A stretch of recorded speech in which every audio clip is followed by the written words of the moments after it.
Welcome. This is the Bird's Eye View. I am the War Duck, and we are happy to have the lovely Mr. Crow. Hey everybody, good to see you. Welcome Oh, back. and I was told I need to turn you up, so I turn you Oh, up now. okay. There you go. Oh, might be all right. Testing. All right.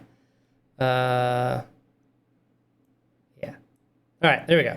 You should be plenty loud now. Now I'll get the comments. You're too loud, but that's all right. Whatever. That's all right. We can deal with those. You'd always turn them down. Okay. So as Today's an a interesting topic. as a veteran, I saw this and it always hits home to me. But Mr. Crow, found it very, very interesting. So we wanted to talk about Yeah. it a little bit. And so this headline is the VA is restricting veterans' gun rights without due process. And on itself, that seems like an interesting point, right? Is how could they possibly do that?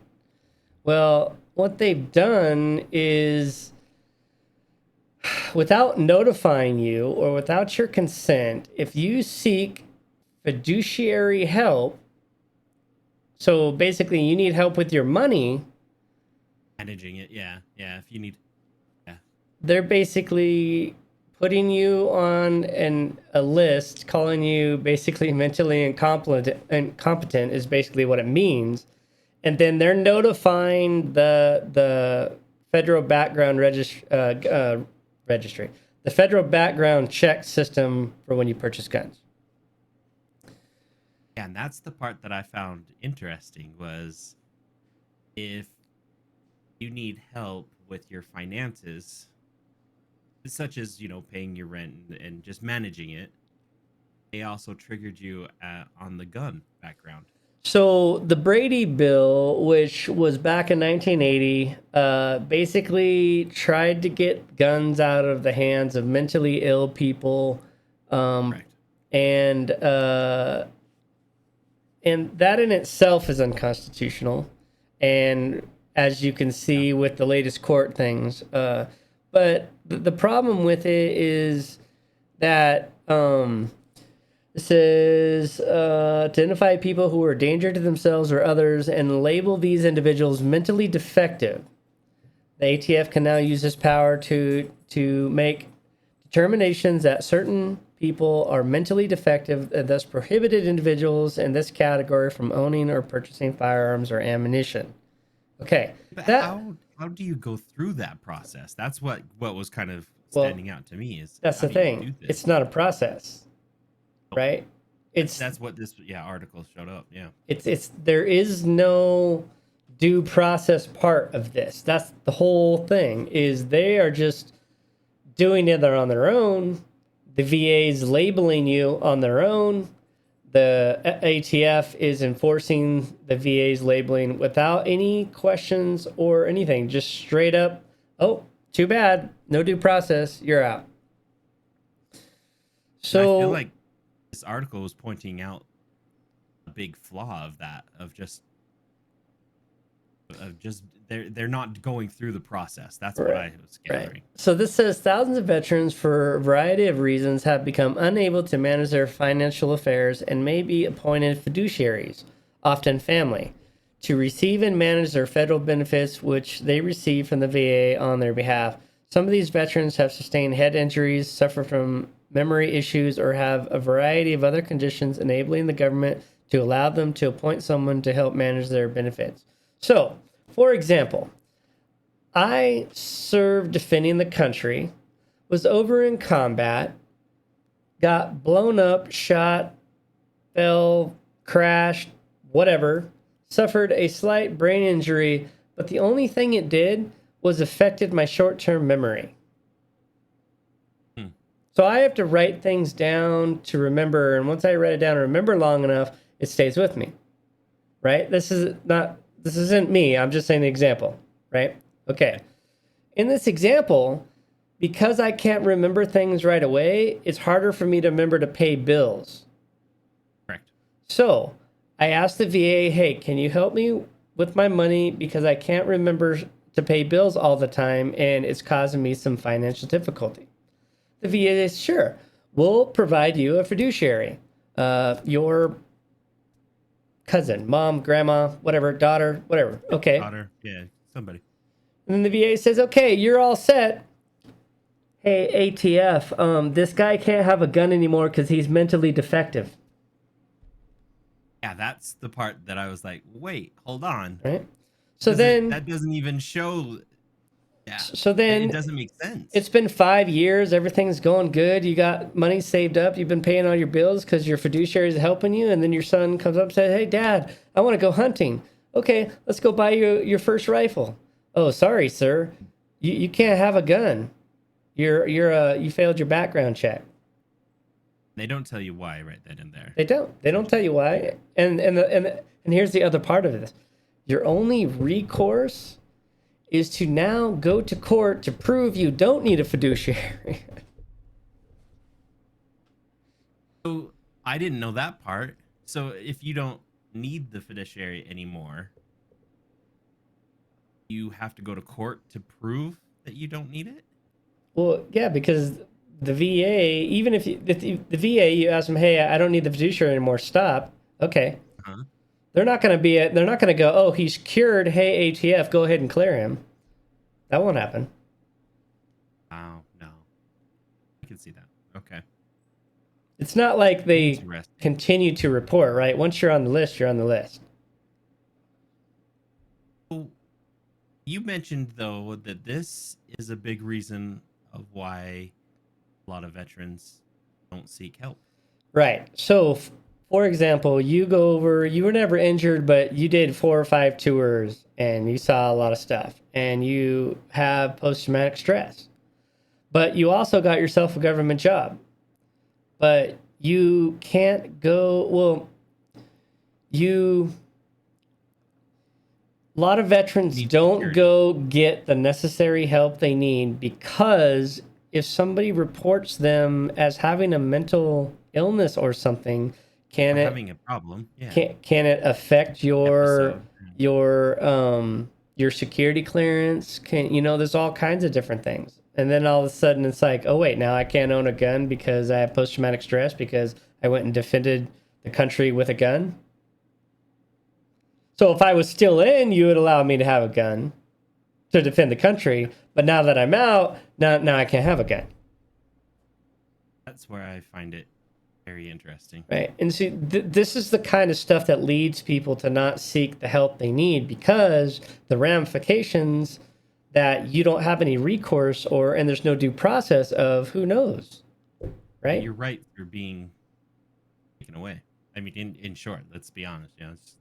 Rights are being taken. Your rights, you're being hindered. They're sharing information. Like, remember when the Privacy Act was like the biggest thing, you don't share people's medical information and all of a sudden, yeah, right? And then all of a sudden the pandemic happened and everything went out the window, right? Yeah. It's like, oh no, your medical information is not private. Like you have to prove to me that you got this, you got the the poke. You got to prove to me you got the poke, or you can't come to work, or you're fired, or you can't go see a movie, or you can't be in the restaurant. Like you can't do any of this unless you share all your medical information with me. It's like, well, what? Hold on a minute. But this is just one more aspect. This is specifically targeting veterans for seeking help from the VA, which is there to help veterans. Supposed to be there to help. Right. And they're there. These people are there just trying to do their job and doing the best. It's not the people, it's the organization. It's the organization. That's what. Yes, thank you. It's the higher ups. But, I'm sure you have some folks there that go either way. Like I'm sure you have some gun nut activists there that don't want anybody to have a gun. So they're always reporting everything. But I think for the most part, the people that work for the VA at the lower level where they're actually talking to people and helping people, I think those are the people that truly want to help people. But what you have is a system in place that it's probably automatic if you get a fiduciary, it's probably an automatic email that just goes to the ATF and puts you on the list, right? It's not somebody doing it. It's just, Exactly. That's what I was trying to get to as well. It's just, it's so, it's the structure. It's messed up. yeah. And it's just one more way that, they can take away your rights. And like I said, there's really nothing you can do about it at that point other than spend a bunch of money to get a lawyer and go back through and try to get everything fixed. But you know how hard that is. That's going to be a pain in the butt. So now, so now you can be a felon, served your prison sentence, and get a gun because the courts have found it illegal to prohibit you from having a gun for self-defense. But if you are just seeking help from the VA, I'm sorry, you can't have a gun. Most likely, you're going to get. That's right. So this is the thing, and this is why veterans don't trust the government. This is why the veterans don't seek help when they need it sometimes, and this is why things get bad. Is because things like post-traumatic stress, the longer you leave it, the more it becomes normal, and the harder it is to change. Yeah. Like the easiest way to deal with post-traumatic stress is to get the help you need right away before it becomes the norm. Because once it becomes the norm, it takes forever to change that mindset and that habit and stuff and things. So this whole thing's just, it seems so ironic to me is here they were fighting and, standing up and doing what they need to for our rights, for the rights of an American. And yet, really, when you look down at it, they're getting revoked. Yes. They're getting judged the worst. And so here it says the most. The VA does not provide due process, and no clear standard exists, as the agency basically declares a veteran guilty until proven innocent of a condition that has not been verified by the appropriate entity, a doctor or a judge. Basically, if you are appointed a fiduciary to help you with your money, the VA bureaucrat takes your gun rights away, and any burden of proof is on the veteran.